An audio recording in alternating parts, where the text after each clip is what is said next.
प्यारे प्रभु, मैं आपका धन्यवाद करता हूँ आज के समय के लिए। आपका वचन जिंदा है। जितने भी तेरे लोग सुने उनको बरकत हासिल हो और एक एक की ज़िंदगी में तेरा कार्य हो। आपके बेटे यीशु नाम का वास्ता देकर मांगता हूँ, आमीन। हम प्रभु का धन्यवाद करते हैं, प्रभु का शुक्र करते हैं। आज हम प्रभु के वचन के ऊपर और गौर करेंगे।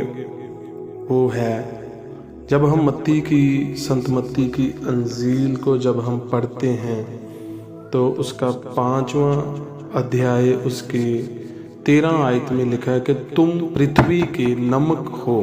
प्यारे अजीज़ों, यीशु ने हमको पृथ्वी के नमक कहा है। पृथ्वी का जो नमक है वो हमको, आपको, हमको, मुझको, सभी को बोला है।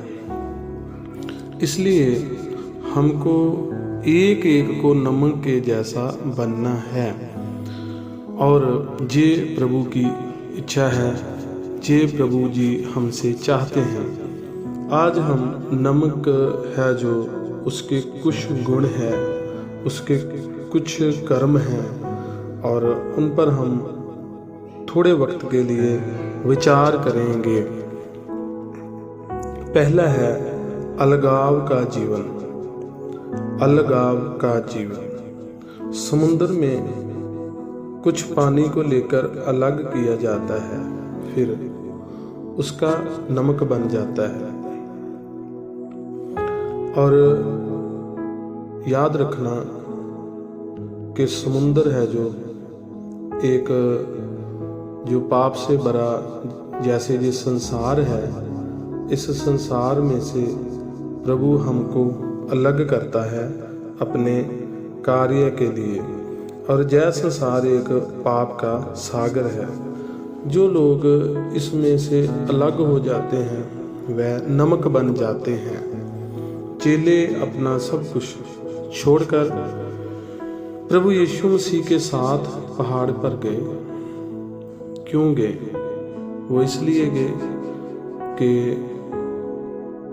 उन्होंने प्रभु से कुछ पाना था, कुछ सीखना था, कुछ उनके अंदर था। उनके अंदर ये था कि हम प्रभु से भेद की बातें और बरकत की बातों को हासिल करें और प्रभु की रहमत से भरा हाथ और हम पर हो और भी अच्छे से अच्छा हम अपनी ज़िंदगी में पाकर और जैसे प्रभु की इच्छा है उसमें हम बढ़ते जाएं। मसीहा के साथ वो पहाड़ पर गए, इसलिए उनको नमक कहा गया, सचमुच। और जब हम देखते हैं कि जिसमें 3000 लोग थे, वह भी एक नमक के समान बन चुके थे, जिन्होंने अपना सब कुछ, क्या ज़मीन, क्या जायदाद, सारा कुछ बेचकर, सब कुछ छोड़कर, पूरे का पूरा ही वो प्रभु के काम के लिए सब कुछ दे दिया। ये है प्रेरितों के काम, जब हम उसका 2 चैप्टर और उसकी हम 44वीं आयत 44, उसमें इसके विषय में बहुत कुछ लिखा है। और उसकी 47 और प्रेरितों के काम उसका 4 अध्याय, उसकी 80, हम जब 34 आयत में से भी जब हम पढ़ते हैं तो हमको बहुत कुछ मिलता है। एक बात याद रखना, यदि हम बुरी संगत के साथ अपना जीवन व्यतीत करते हैं तो बुरी संगत हमारे अच्छे जो चरित्र हैं उनको बिगाड़ देती है, तथा अच्छी संगति जब हमको मिल जाती है, अच्छी संगति बुरे चरित्रों को सुधार देती है। इसलिए इस पापी संसार के समुद्र से अलग होकर पवित्र वासियों के साथ हमको सभी को संगत करनी चाहिए और फिर आप नमक बन जाएंगे। और दूसरा है जो, और एक और है जो वो 2 है, दूसरा नंबर है, वो है सफ़ेद नमक। आप जानते हैं सफ़ेद रंग है, जो सफ़ेद कलर है वो पवित्रता का प्रतीक है, वो पवित्रता को बताता है। जैसे कि हम पवित्रता के बारे में प्रकाश वाक्य की किताब में से हम पढ़ सकते हैं उसका 7वां अध्याय तथा उसकी 3 से 5 आयत और हमको पवित्र ही बनते जाना है। और भी जो जब हम पहला पत्रस भी पढ़ते हैं उसमें भी बहुत कुछ पवित्रता के बारे में जिक्र है। और पहला पत्रस जब हम उसका पहला अध्याय उसकी लास्ट कुछ आयतें हैं और उसमें भी लिखा है कि बिना पवित्रता के कोई परमेश्वर को देख नहीं सकता, और हमारा मन भी शुद्ध होना चाहिए, तब ही हम परमेश्वर को देख सकते हैं। और यीशु का लहू ही है जो हमें सारे पापों से शुद्ध करता और पवित्र बनाता है। पवित्र शब्द का अर्थ है संसार का नहीं।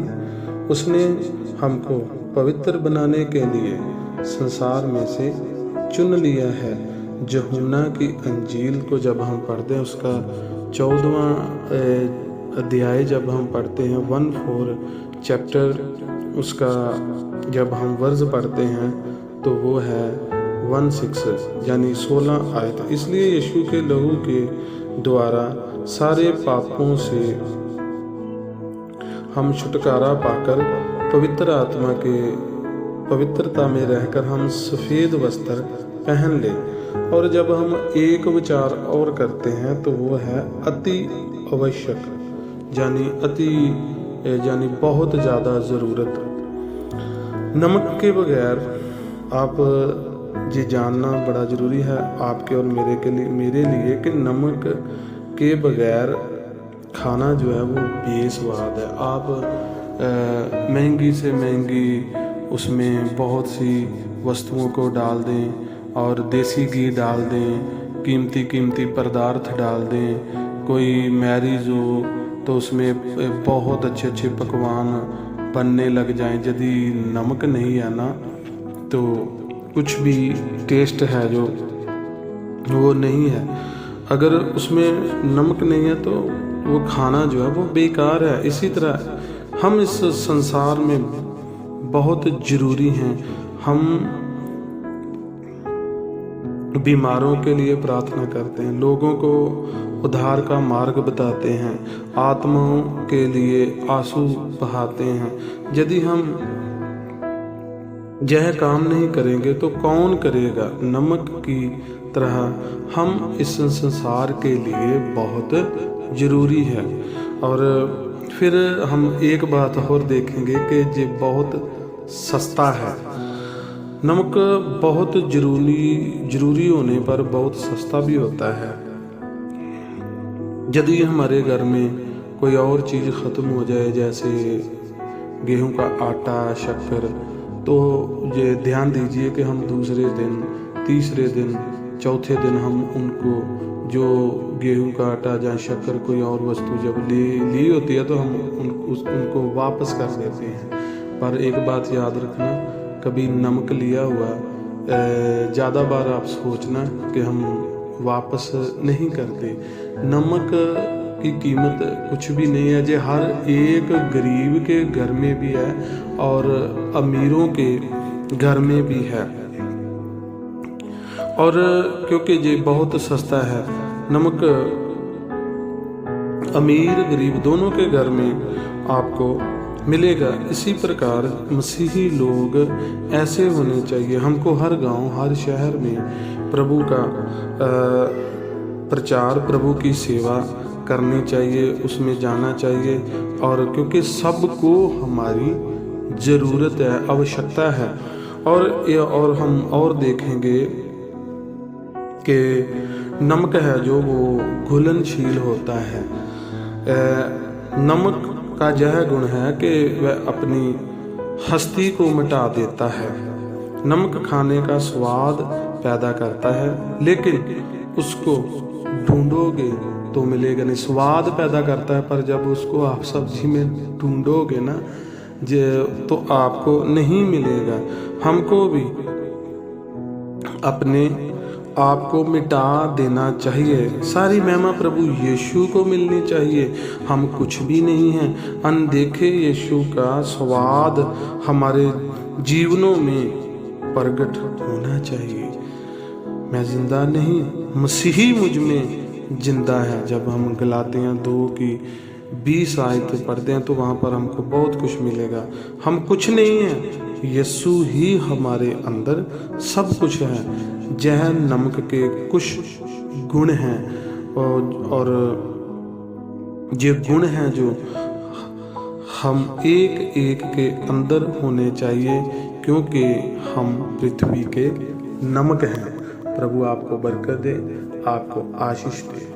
प्यारे प्रभु, जो तेरा वचन तेरे फजल से भरा तेरे बच्चों ने सुना, ये आपके प्रभु वचन को लेकर एक अच्छे नमक की तरह बन जाएं और सभी घरों, अपने परिवारों और सभी के लिए जो बरकत का बायस हो। आपके बेटे यीशु नाम का मैं वास्ता देकर मांगता हूँ। आमीन, आमीन।